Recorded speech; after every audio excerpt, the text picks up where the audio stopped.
ක්‍රීඩා සමාජ සංවිධානය කර ක්‍රිකට් තරගමාලාවේ වැඩ සිටින්නේ.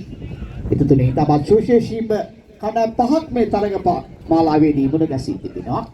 ලකුණු 193ක් ලබාගත් ආසිය පන්දුරු 10 අවසානයේ ජයමාලි කණ්ඩායම යනුව ජයග්‍රහණය සඳහා උඩංගාව MSK කණ්ඩායම ලකුණු 194 ක ඉලක්කයක් මේ හඹා යන්නේ පන්දුරු 10කදී. දැන් තරගයේ පළමු පන්දුරේ මේ ක්‍රියාත්මක කරන්නේ.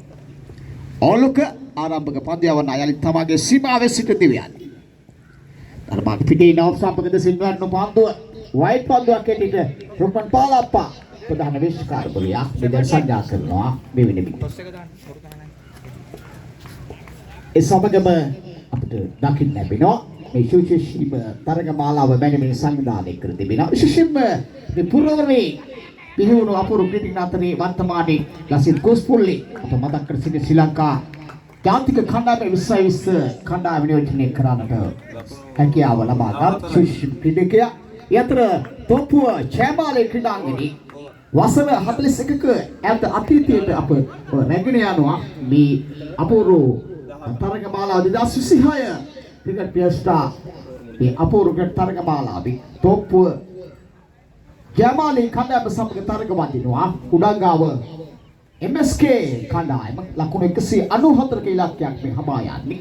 ඒ අතර අද දිනේ තමයි බොහොම නිර්මාණශීලීව මේ තරගමාලාව හේමුල්ල තොපුව ජයමාලි ක්‍රීඩාංගණයේ දෙසට ගෙනවිත් තිබෙනවා. ඉතින් දාබර ක්‍රීඩාලු මිත්‍රි අද දිනේ විශේෂයෙන්ම ඔන්ලයින් ස්පෝර්ට් ලයිව් සජීවී සම්බන්ධතාවයේ සමගයි මේ තරගමාලාව අප ගෙනින්නේ. ඉතින් අද දිනේ තමත් සුවිශේෂීම තරගමාලාවක් බවට පරිවර්තනය කර අවසන් තොපුව ජයමාලි ක්‍රීඩා සමාජයේ මේ වෙන විට මා සඳහන් කරන බව සූති යන්තර විශේෂම මතක් කරන්න ඕනේ. අද මේ තරගාවලියේ පිසිදී අද මා මේ පැනල් තිබෙන ජර්සිය විශේෂයෙන්ම යොස්ටර් මොටර්ස් සුවිශේෂීම මගේ ජර්සිය සඳහා අනුග්‍රහකත්වය ලබා දෙනවා. ඉතින් මා ඒ අධිපතිතුමන් පනාදු මතක් කර සිටිනවා. විශේෂයෙන්ම ලංකාපුරා තරග විස්තෘතවාදී යොස්ටර් මොටර්ස් අද දිනේ මා අද පැනල් තිබෙන මේ ජර්සි අනුග්‍රහක සාහිත්‍යව ලබා දී තිබෙනවා. ඉතින් මේ සුවිශේෂීම තරගාවලියට එකතු වී ලකුණු 194ක ඉලක්කයක් මේ හඹා යන්නේ. ඒ අතරේ අපි ඊළඟ තරගය සඳහා යන්නට අවශ්‍ය වී තිබෙනවා. මේ සුවිශේෂීම තරගය තුල දාබර කිඩවුනේ මුරුතෑන ඕල්බැක් කණ්ඩායම සමග තරග වදින්නට දෙක සසා ගන්නවා. බම්බුගුලේ ෂෙපර්ඩ් කාසිය වාසිය උරුගා බැලුවේ. තවත් සුවිශේෂීම කණ්ඩායම් දෙකක් මුරුතෑන ඕල්බැක් සහ බම්බුගුලේ ෂෙපර්ඩ් මේ කලාපයේ එකට දෙසින් ඉදිරියේදී අපට ඊළඟ තරගයේදී කතා කරන්න හැකියාව ලැබෙනවා.